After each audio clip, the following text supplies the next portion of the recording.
Dr. Kim Hannah pressed her face against the small window of the transport ship. Stars moved past like tiny lights in the darkness. Her hands were still stained with blood from her last patient on Earth. She had tried to save a human rebel fighter, but the hegemony soldiers had found her hidden medical station. The metal chains around her wrists felt cold. 3 alien guards watched her with yellow eyes. They were Vectari, tall creatures with green scales and sharp claws. One of them laughed when he saw her looking at the stars. "Look all you want, human," the guard said in broken English. "You will never see your home world again." Hannah did not answer. She had been the best combat medic on Earth. For 15 years, she had saved lives in the worst battles. She had pulled soldiers from burning buildings and operated in muddy trenches while bombs fell around her. The hegemony had taken over Earth 5 years ago, but humans still fought back in secret. The ship shook as it came out of hyperspace. Through the window, Hannah could see Titan Prison Station. It was a huge metal structure floating near a dying red star. The star gave everything a bloody red color. Thousands of prisoners from across the galaxy were kept here. Most never left alive. "Welcome to your new home," another guard said with a mean smile. The docking bay was loud and full of strange smells. Hundreds of different alien species moved around in chains. Some were as tall as trees. Others were small and covered in fur. All of them looked dangerous. Hannah tried to stay calm as the guards pushed her forward. The processing center was a long metal room filled with computers and scanning equipment. A fat alien with 4 arms sat behind a desk. He looked bored as he read Hannah's file. Kim Hannah, human female, age 34, former medical doctor. Crime, helping terrorists, he read in a flat voice. Your medical license has been removed. You are now prisoner 7749. They gave her prison clothes made of rough gray fabric. The number 7749 was printed on the chest. The guards led her through long corridors filled with the sounds of fighting and screaming. Other prisoners watched her through metal bars. Their eyes were hungry, like wild animals looking at prey. "Sector 7, said the head guard, a big Vectari named Commander Thek. "That's where we keep the weak species. Humans, Deltarians, and other useless creatures." Sector 7 was darker and smelled worse than the other areas. The cells were small and dirty. Most of the prisoners here looked sick and thin. Hannah could see humans, but also other species that seemed peaceful and afraid. Her cell was tiny with 2 metal beds and no window. Her cellmate was already there, lying on one of the beds. He was a human man about her age, but he looked much older. His skin was yellow and he was breathing hard. "I'm Park Mio," he said weakly. "You're the new one." Hannah knelt beside his bed. Even in the dim light, she could see he was very sick. His stomach was swollen and hard. There were red lines going up his arm from a cut on his hand. She had seen this before. Blood poisoning. Without treatment, he would be dead in 2 days. "How long have you been sick?" she asked. 3 weeks, Miho whispered. "I asked the prison medics for help. They said humans aren't worth the cost of medicine." Hannah felt angry, but kept her voice calm. "What happened to your hand?" "Fight with a Kryn prisoner. His claws cut deep. It won't heal." That night, Hannah learned how things worked in Titan Prison Station. The strong species controlled everything. Gorlak warriors were the biggest and most feared. Scylla traders were smart and made deals. Kryn enforcers were violent and cruel. At the bottom were species like humans, who were seen as weak and worthless. The prison medics only treated valuable prisoners. Humans were left to die from simple injuries that could be fixed easily. The guards thought this was funny. They would watch humans suffer and make jokes. But Hannah was not like other prisoners. She had spent years learning to heal people with almost nothing. In Earth's wars, she had saved lives using broken bottles, as scalpels and dirty cloth as bandages. She knew how to make medicine from common items. She looked at Miho, who was getting worse every hour. The other humans in nearby cells watched quietly. They expected him to die, just like so many others. Hannah made her choice. She tore strips from her prison shirt and began cleaning Miho's infected wound with water from their tiny sink. Using a piece of metal from the bed frame, She carefully opened the wound to drain the poison. Other prisoners gathered at their cell door to watch. No one had tried to help the sick before. It was too dangerous. But Hannah worked through the night, using everything she could find to fight the infection. By morning, Miho was sitting up. His fever was gone and he could speak clearly. The other humans stared in amazement. Word spread quickly through Sector 7 and beyond. The new prisoner was a real doctor, and she was willing to help anyone, even when it was forbidden. 3 months had passed since Hannah saved Miho's life. The prison guard still did not know what she was doing, but her reputation was growing in the shadows. She had found a forgotten maintenance tunnel behind the water pipes in Sector 7. The tunnel was dark and narrow, but it was perfect for her secret work. Lee Jaiwin helped her turn the tunnel into a medical room. Jaiwin had been an engineer on Earth before the hegemony captured him for building weapons for the resistance. He was good with his hands and could fix almost anything. Together, they made surgical tools from pieces of metal and plastic they found around the prison. "This will work as a scalpel," Jaiwin said, showing Hannah a sharpened piece of steel. "I made it from a broken food tray." Choi Daeho was their supply person. He had been a smuggler before coming to Titan Station, so he knew how to get things that were hard to find. He traded with other prisoners, and sometimes even with guards who wanted extra money.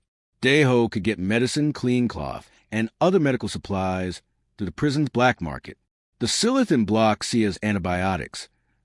Daeho whispered to Hannah one day, but he wants something in return. His partner has a bad tooth that needs to be pulled. This was how Hannah's network grew. She would treat someone, and they would help her get supplies or information. Soon, prisoners from different species began to trust her. They learned that the human doctor would help anyone who needed it. The turning point came on a cold Tuesday morning. Corvin was a Gorlak warrior who had been the prison's fighting champion for 3 years. Gorlaks were huge creatures with thick gray skin and powerful muscles. They were respected and feared by everyone in the prison. Corvin had been hurt during a training fight with another Gorlak. He was bleeding inside his body, which was very dangerous. The prison medics looked at him and shook their heads. "Too much work for an old gladiator," one medic said. "Let him die with honor." But Corvin's friends did not want him to die. They had heard stories about the human doctor in Sector 7. Late that night, four Gorlak warriors carried their friend to the prison corridors to Hannah's tunnel. "Human doctor," one of them said in broken galactic standard. "Corvin is good warrior. Please help." Hannah had never operated on a Gorlak before, but she knew their basic body structure from medical books. Corvin was unconscious and losing blood fast. She had to work quickly. Jaiwin held a small light, while Hannah cut into Corvin's thick skin. His blood was dark blue instead of red, and his organs were in different places than human organs. But bleeding was bleeding, and Hannah knew how to stop it. She worked for 6 hours. Her hands were steady even though she was tired and scared. If Corvin died, his friends might blame her and kill her. But if she did nothing, he would definitely die. Using thread taken from prison blankets, she sewed up the torn blood vessels inside Corvin's body. She gave him medicine to prevent infection and to help with pain. All night, she watched over him while his friends waited outside the tunnel. When the morning bell rang, Corvin opened his eyes. He sat up slowly and looked at Hannah with surprise. "You saved Corvin's life, little human," he said in his deep voice. "This has never happened before. No human has helped Gorlak warrior." "Life is life," Hannah said simply. "It doesn't matter what species you are." Word of Corvin's recovery spread to the prison like fire. A human had saved the life of a great Gorlak warrior, using only prison scraps and determination. Other species began to see humans differently. A Silith trader named Quilk brought his injured partner to Hannah's tunnel.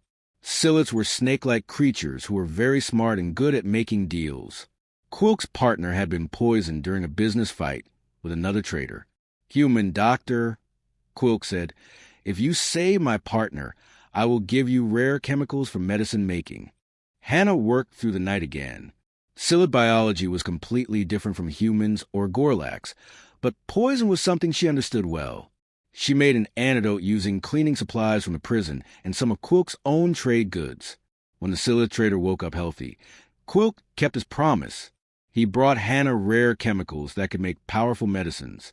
More importantly, he told other Scylla traders about her skills. Soon, even Kryn enforcers began coming to her tunnel. Kryns were violent and cruel, with sharp claws and bad tempers. They usually hated all other species. But when one of them was badly hurt and the prison medics refused to help, his gang carried him to the human doctor. Hannah treated everyone the same way. She did not care if they were good or bad, strong or weak. If someone was hurt and needed help, she would try to save them. By the end of her 4th month in prison, Hannah had built something impossible. Humans, Gorlaks, Scylliths, Kryns, and other species were working together in her network.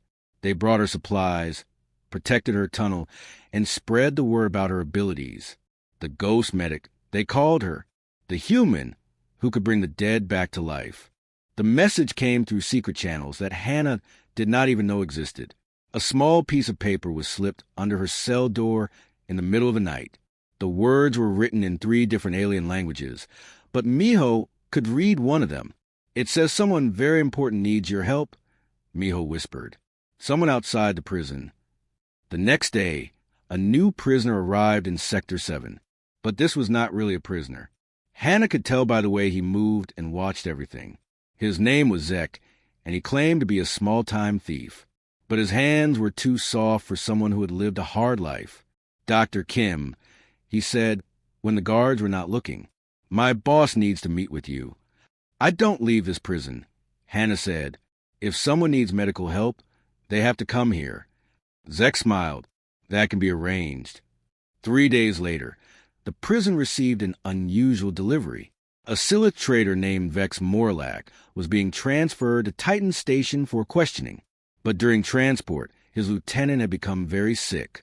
The prison officials put the lieutenant in the medical bay, but the doctors there said nothing could be done. "Exotic poison," the head medic announced. "We have never seen anything like it. The patient will die in 12 hours. But word traveled fast through the prison networks. Soon, Quilk the Scylla trader was whispering to other prisoners. The human doctor could treat any poison. She had saved his partner from certain death. Late that night, for guards who had been paid extra money looked the other way while the dying lieutenant was quietly moved from the medical bay to Hannah's tunnel. The patient was a Karathi, a species that looked like large cats with blue fur. He was unconscious, and his breathing was very weak. Hannah had never seen this type of poison before, but she had learned much about alien biology from treating different species. She took a small sample of the Karathi's blood and studied it under a microscope that Jaiwin had built from prison supplies. The poison was attacking the patient's nervous system. It was very complex and designed to kill slowly while causing great pain. Hannah worked through the night, mixing different chemicals to create an antidote. She used rare materials that Quilk had given her, combined with medicines that Deho had traded for over many weeks. The antidote had to be given in exactly the right amounts at exactly the right times. Too much would kill the patient instantly. Too little would not stop the poison. Hannah stayed awake for 36 hours, watching every breath the Karathi took. On the second morning, Lieutenant Zaff opened his eyes. He was weak but alive. By evening, he was sitting up and asking for food. "Impossible," whispered one of the official prison doctors who came to check on him secretly. "That poison has no cure. We have lost patients to it before." But Hannah had done the impossible again. Word spread beyond Titan Station faster than anyone expected. Vex Morlach paid his debts and told other crime bosses about the human, who could cheat death itself. Song Hyunwoo became Hannah's new assistant. He had been a medical student on Earth before the war, so he understood basic treatments. Hyunwoo helped organize the growing network of people who owed their lives to Hannah. 3 more requests came in today. Hyunwoo reported quietly. A pirate captain with a damaged lung, a smuggler chief with blood disease, and a mercenary leader who lost his arm. The requests were not coming from inside the prison anymore. Criminal organizations across the galaxy were asking for Hannah's help. They sent messages through secret channels and paid huge amounts of money to get their people treated. Prison warden Zoltak began to notice that something strange was happening. The death rate in his prison had dropped to almost 0. Prisoners who should have died from fights and accidents were somehow surviving. He ordered his guards to watch more carefully. "Find out what is happening," he told Commander Thek. "Prisoners are not supposed to get better. They're supposed to suffer and die." But Hannah's network had grown too large to stop easily.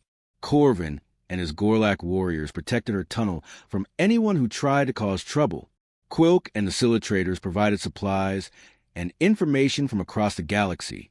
Even some of the prison guards had family members who had been helped by Hannah's treatments. The most dangerous moment came when a rival crime family tried to have Hannah killed. They were jealous that their enemies could get medical help while they could not. They paid 3 Kryn assassins to attack her while she was treating patients. But the assassins never reached her tunnel. Word had spread to the prison that someone wanted to hurt the doctor.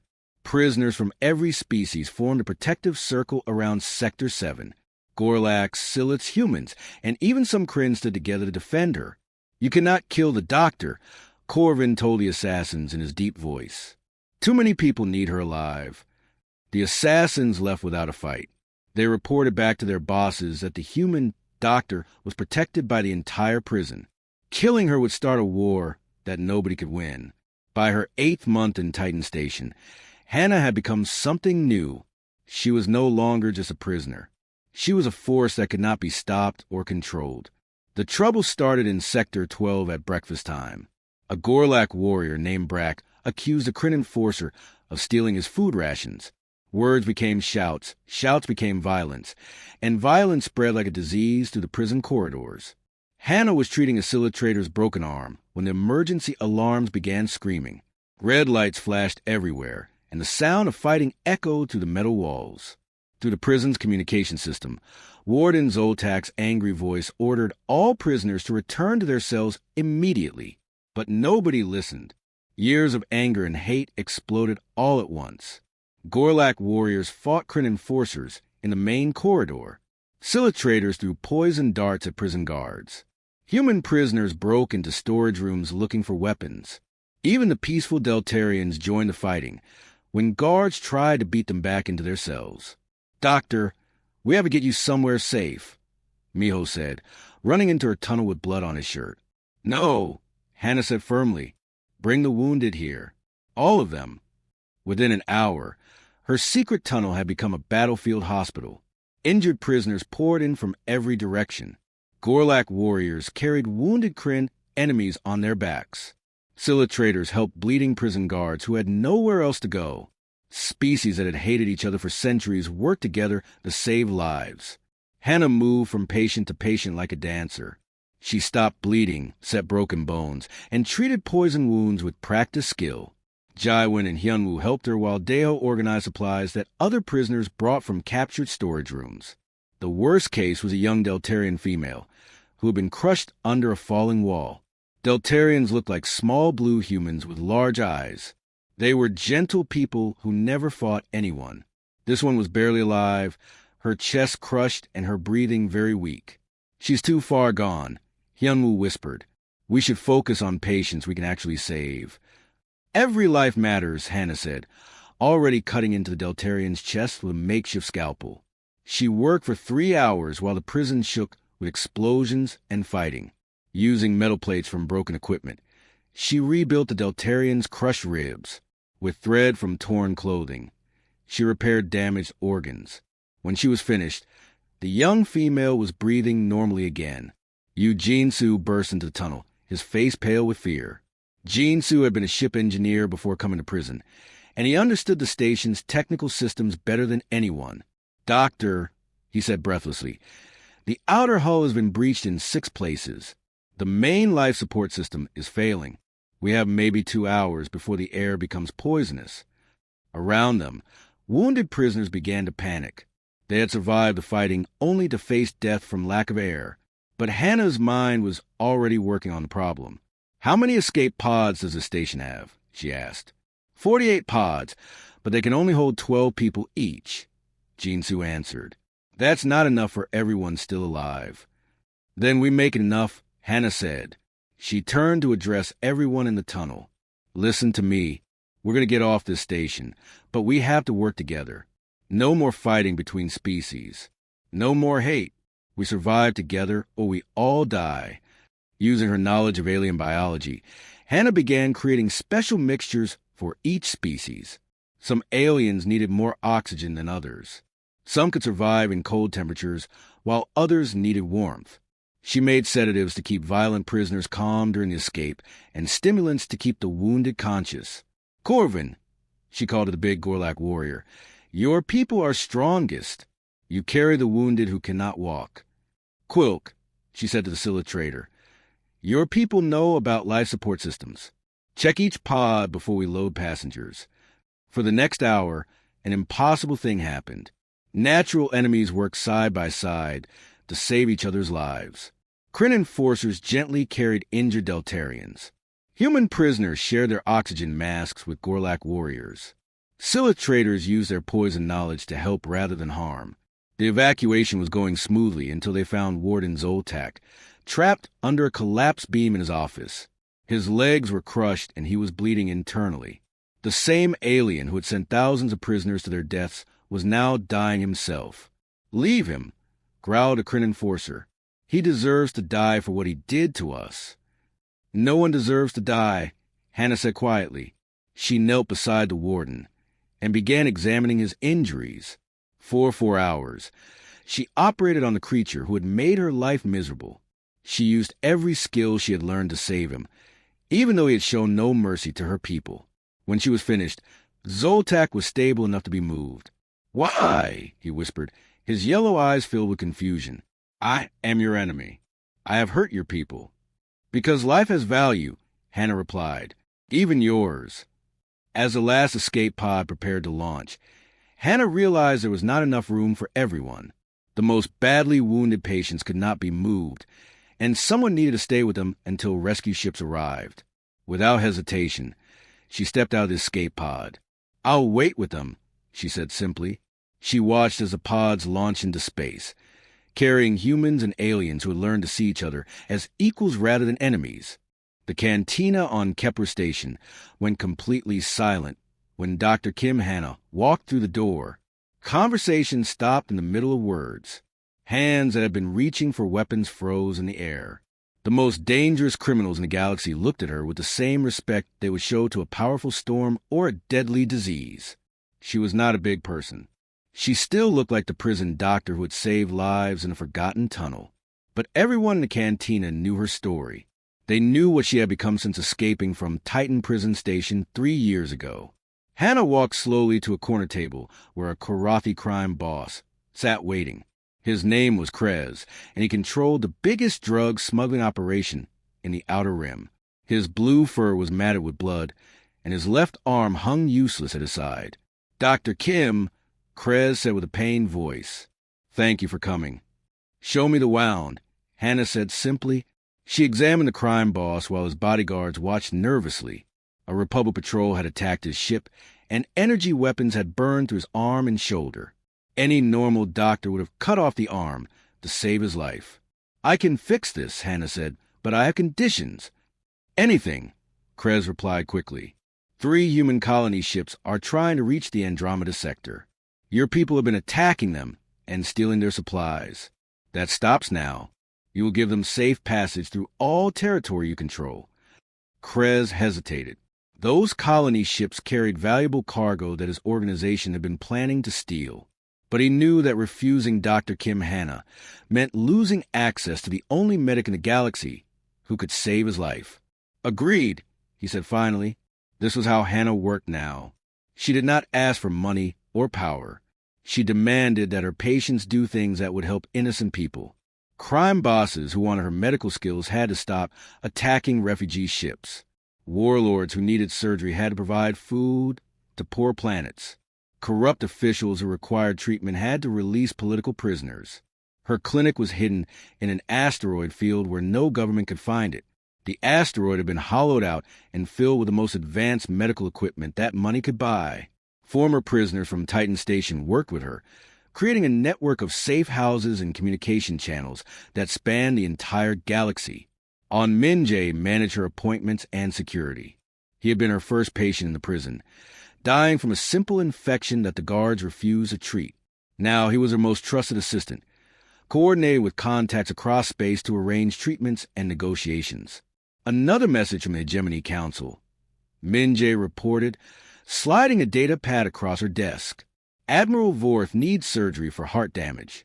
They're offering 50 million credits. Hannah looked at the file. Admiral Vorth had been responsible for destroying human settlements on 12 different worlds. He had ordered the deaths of millions of innocent people.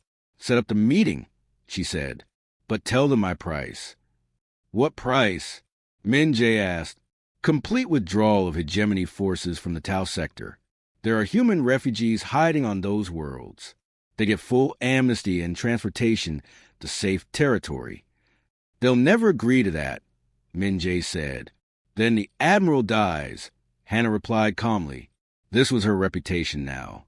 She was feared not because she could kill, but because she could choose who lived and who died.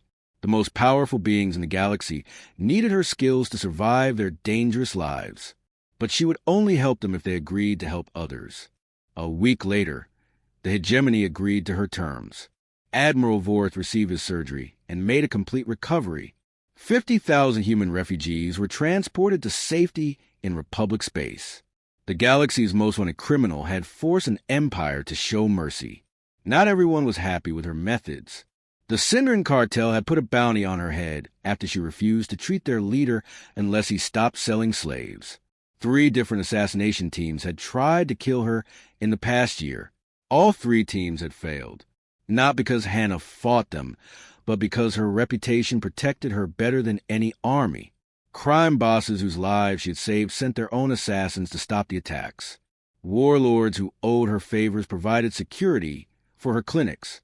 Even some hegemony officials secretly warned her about threats to her life. The breakthrough came when former Warden Zoltak requested her services. The alien who had once been her captor now needed emergency surgery to survive a poison attack. He came to her clinic alone, without guards or weapons. I know you have every reason to hate me, he said as she prepared him for surgery. But you are the only doctor who can save my life. I don't hate you, Hannah said, checking his vital signs. Hate is a waste of energy that could be used to help people. She operated for 6 hours, removing poison from the system and repairing damaged organs. When Zoltak recovered, he offered her anything she wanted in payment. There are still prisoners on Titan Station who need medical care, she said. Improve the medical facilities there. Hire real doctors who will treat everyone equally, regardless of species. Zoltak agreed. Within months, Titan Prison Station had the best medical facilities in the prison system. Dr. Kim Hannah had become something unique in the galaxy. She was the most feared person alive, not through violence or cruelty, but through compassion backed by absolute moral authority.